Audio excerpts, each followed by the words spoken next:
Hey guys, welcome to the show, but first we're gonna shill some names at you about Patreon, because today's show... No, today's show is brought to you by the extremely kind donations by our donors over at Patreon. Andrew, tell us a little bit about what Patreon is. Patreon is a service that you can use if you'd like to donate to us to keep our show running at the best possible quality. We also give you guys perks for it, of course. For just $1, you get access to probably an extra 15 minutes after every episode where we just kind of go off the rails, talk about whatever we want, usually related to the show, of course. And then sometimes we just talk about the room. That happens more often than we'd like to admit. 90% of the time it is talking about the room. But for $5, you also get access to commentaries where we actually will fully watch a show with you entirely, usually like a movie or something that people will have access to, of course. It's like we're in your living room with you, whispering in your ear. Yeah. So tell us who our current patrons are now, Andrew. Current patrons, we have Stephanie L., Terry Needleman, Max Lunig, Benjamin Lira, Chris O'Kelly, Lily Ackles, Mackenzie Horner, John Donna, Taryn the Duck, Melissa Goldman, Jess Lightning, Ewan Cassidy, Haley McDonald, Teskier, Cullen McLeod, Fire of September, Sam Bergman, Mina Moniri, I keep getting that one wrong, Monica Thoreau, and Brent Black. Hi, Brent. Never heard of any of these people, but they do give us a little extra financial support that helps us keep the lights on here at Musicals with Cheese. If you would like to join them in supporting us and get tons of free perks such as patron-only commentaries, our episodes a day early, and the after party, come join us. Let's get into the show. Let's get to the show!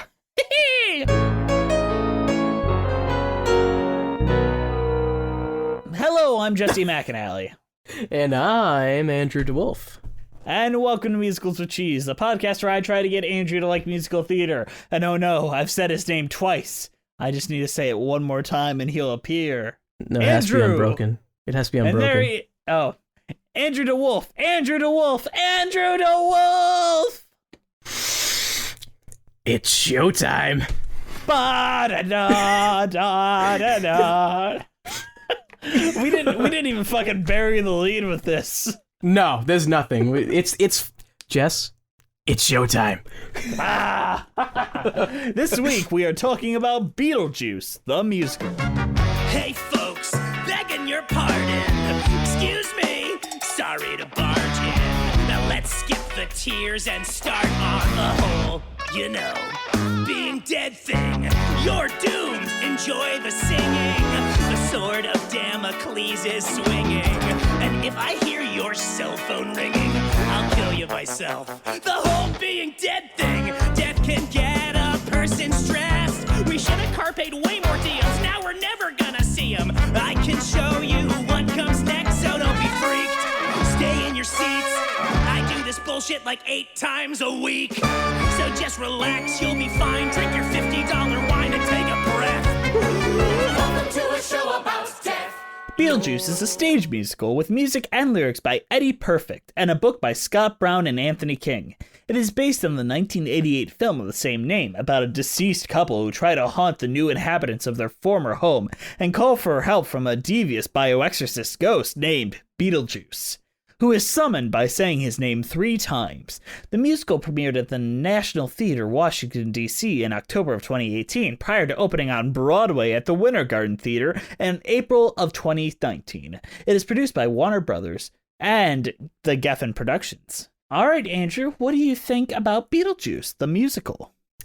Now, I may have just watched too many bad musicals in a row, but it's fucking awesome.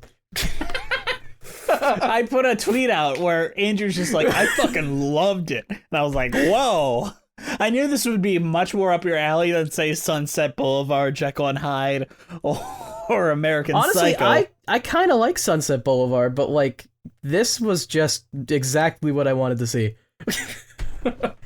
Even when we did our Tonys commentary, and I vaguely remember that night, you were very positive on what you saw from the Beetlejuice performance. Yeah, I mean, I didn't really know what to expect. I'll be honest here. Like, assuming these are airing in the order we're recording them, I am hugely into American Psycho, the movie, and I fucking hated the musical. I don't even really give half a shit about Beetlejuice, the movie, but this is fucking amazing. Well, I liked Beetlejuice as a kid, and when I heard there was going to be a musical, I was kind of like, do we need to adapt every single fucking movie into a musical? And honestly, they improved on almost every facet of the movie and added their own stuff to it in a way that felt natural. Yeah, I mean, I would rather watch the musical than the movie, I think. The only reason I'd watch the movie is maybe Michael Keaton. I don't know if you guys have watched that recently, but Alec Baldwin is so fucking bad in that movie. It is baffling that he had a career after that. That is a career-endingly bad performance. The movie is just so good, I guess, that it made up for it. I mean, yes, but like even the movie doesn't really make sense, and the musical tries to take on what it is. Like in the movie, like what the fuck happens when you say Beetlejuice's name 3 times? Yeah, they didn't, like, in the musical, they actually explain it, like, he's allowed to do stuff. Well, basically, the musical sets up, like, he needs a living person to say his name 3 times so he can be seen by the living. That is it. They break it down very early in the first scene. Like, this is what his goal is, and it's very clear. Yeah, and it is good, because otherwise it'd be like, what is this fantasy? What is happening? Right. In the movie, saying his name 3 times, like, makes him show up to you?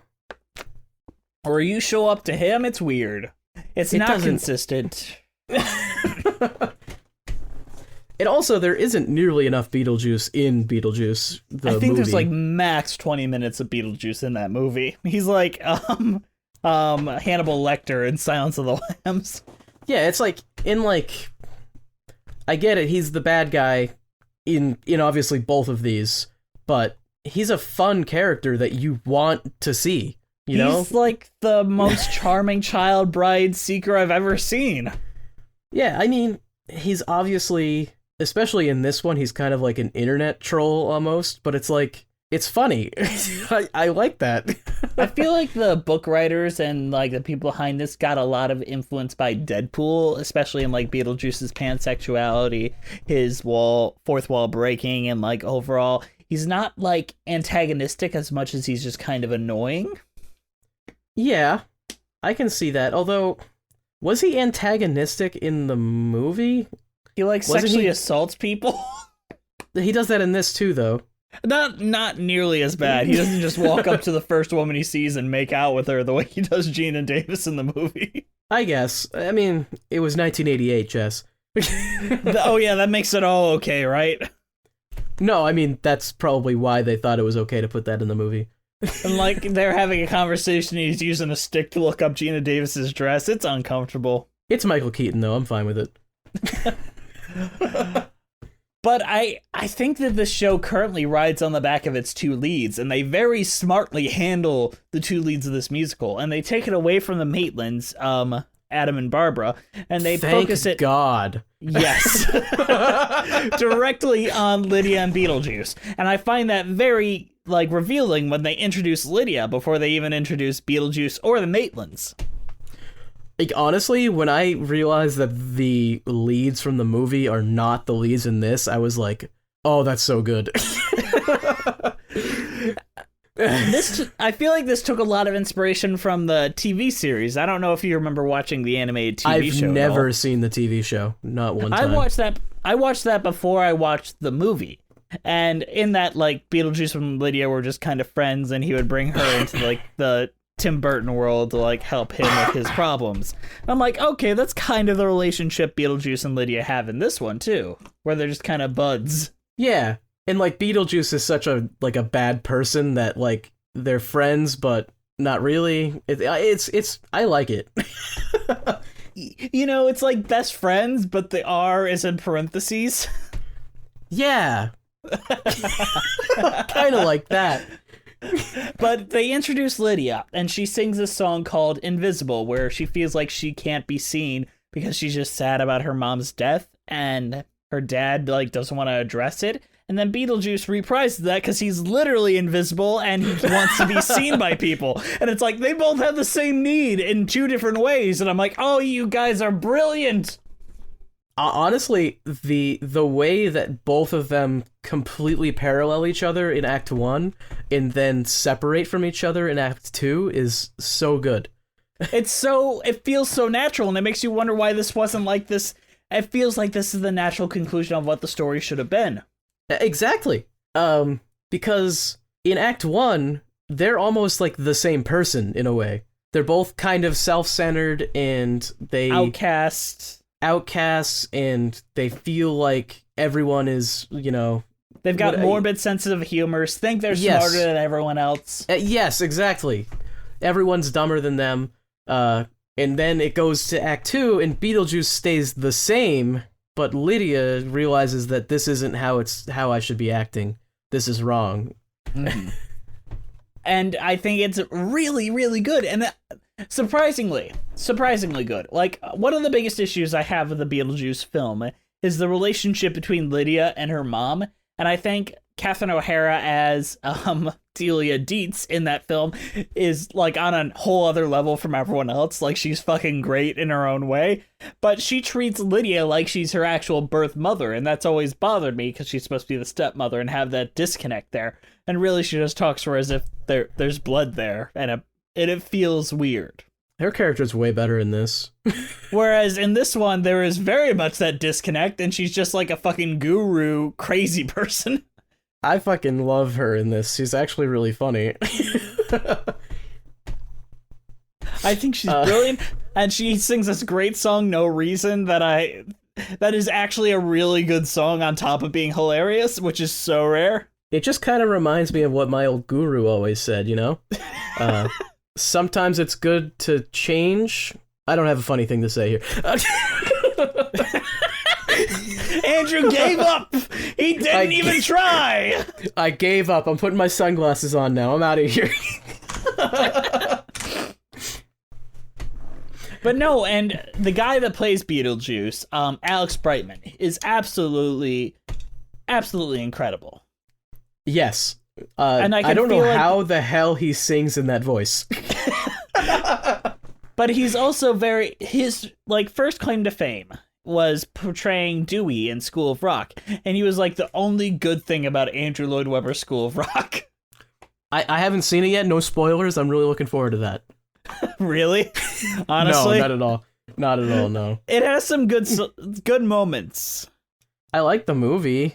They should have just got Jack Black to do it, honestly. Just get him back. I mean, I don't even know if I'd prefer Jack Black to Alex Brightman, though.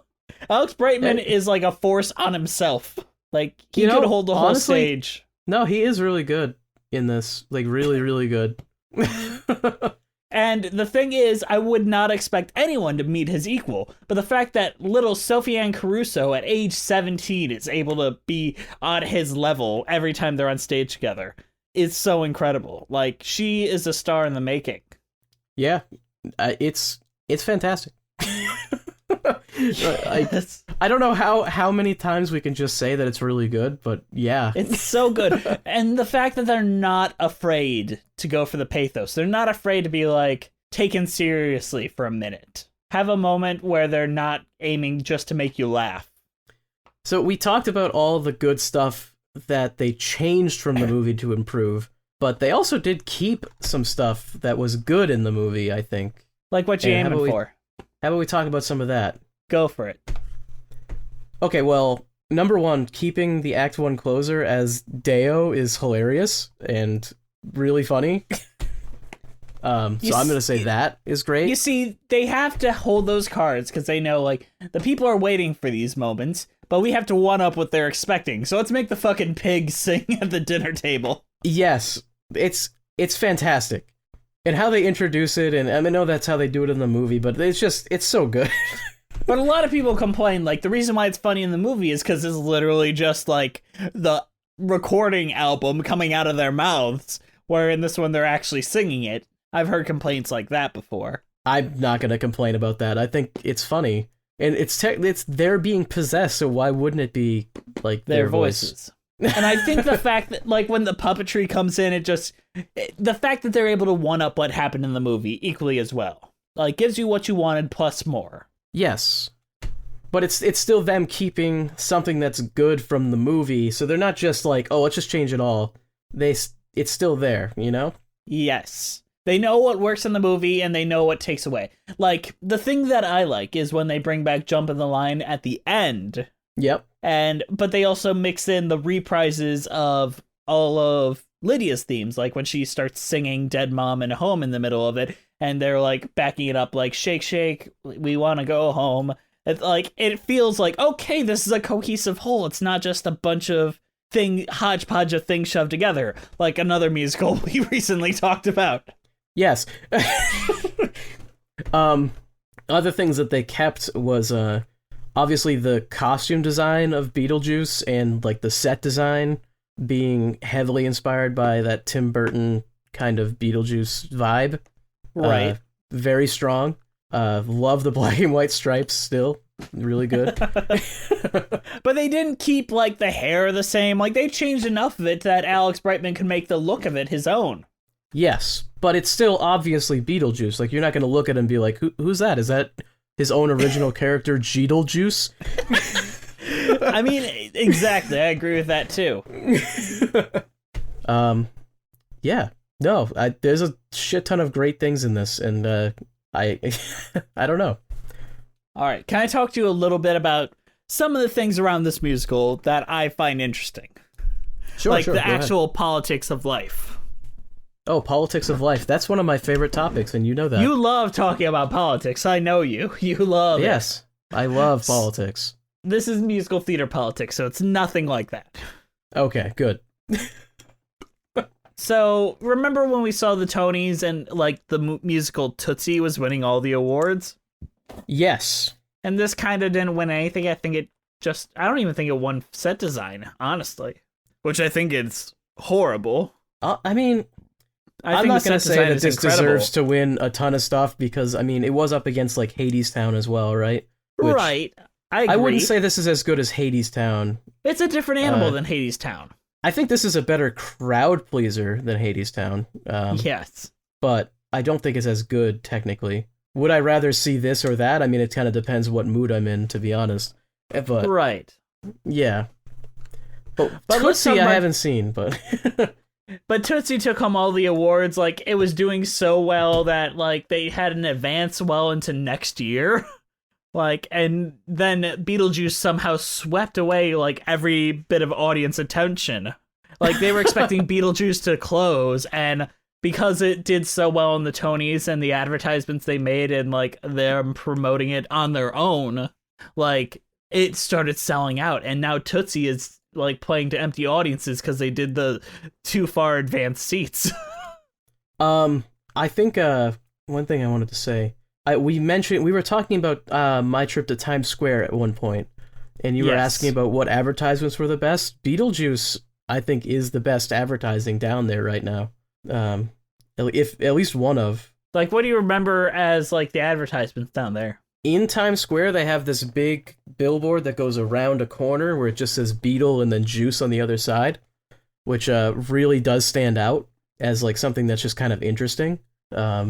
And I just distinctly remember that, whereas a lot of the other advertising, it doesn't stay with you, I guess. Mm-hmm.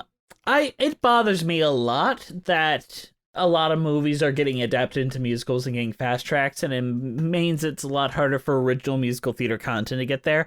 But it makes me so happy when people put the effort in to make sure that there's an arc to the characters and that the story makes sense and that it's a crowd-pleasing environment. Yeah. I can understand being upset about something like American Psycho the musical getting fast-tracked to Broadway. Or Tootsie the musical, even. But this takes the material and honestly improves it in such a way that it's like, this might be better than the movie, you know? Yes, and that is so rare. I think the only other one I can think of that comes to mind is Shrek the musical that improves upon the movie. Yeah, which I think that one is kind of debatable depending on who you talk to. I haven't seen it, so I won't weigh in, but... Yet. Whereas I think this, I think people would at least be able to say that this is as good as the movie. Yes.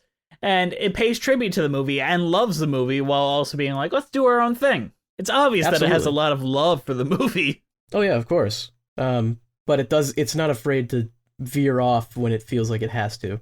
And it also makes the movie work in a 2-act structure, which is something that is a huge problem with a lot of these movie adaptations, I find.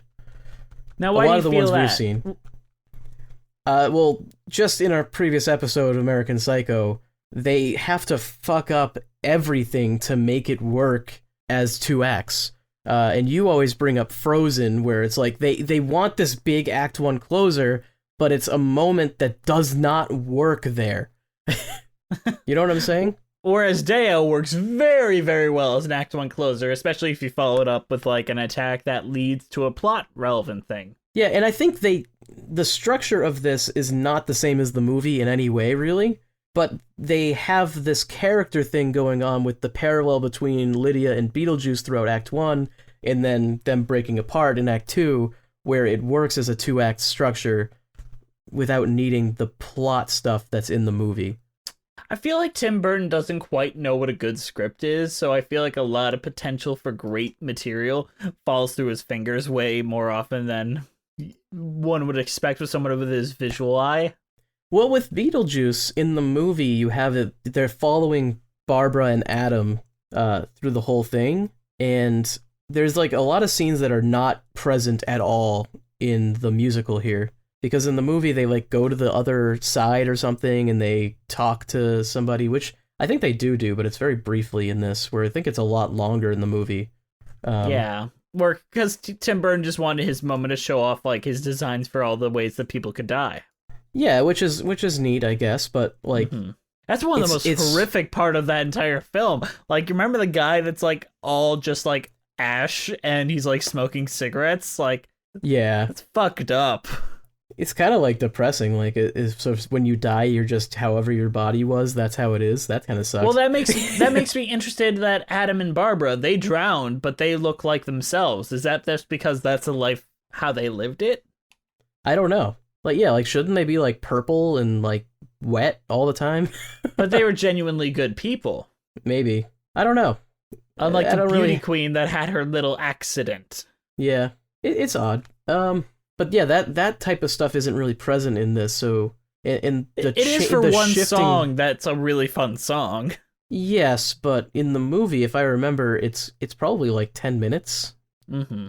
Maybe more. Roughly. Probably more. A little, like 15 minutes. More screen time than Beetlejuice. Yeah, and through that whole thing, you don't have Beetlejuice, which is a fun character that is just not present at all during that. And you don't really have access to the other family at all, which is, I mean, Lydia is obviously a main... funnest characters. Yeah, so it's just Barbara and Adam who are just kind of bland.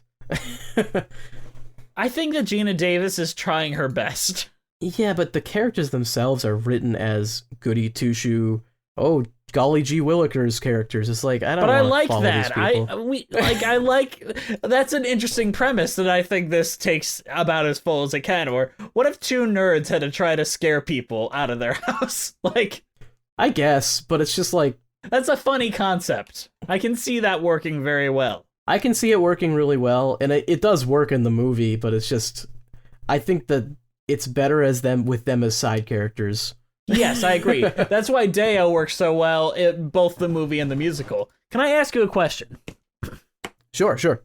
And this is something that this musical has been criticized for, but I also think I've also praised in other musicals, so I want to bring it up here while I can. It's representation of suicidal teens. Where she's just like, my dad's like, dating this guru lady, and I'm gonna kill myself and jump off the roof because I'm totally alone. Yeah. I mean, I'm gonna defend this in a second, but I want your opinion on it. It's something where I guess when I was watching it, I just didn't really even think about it. Like, it just kind of felt fine to me, so I guess I don't know. Because now that you're bringing it up, like, yeah, that is kind of fucked up, but I guess because everything around it is so good, I didn't really even stop to consider it. I don't know.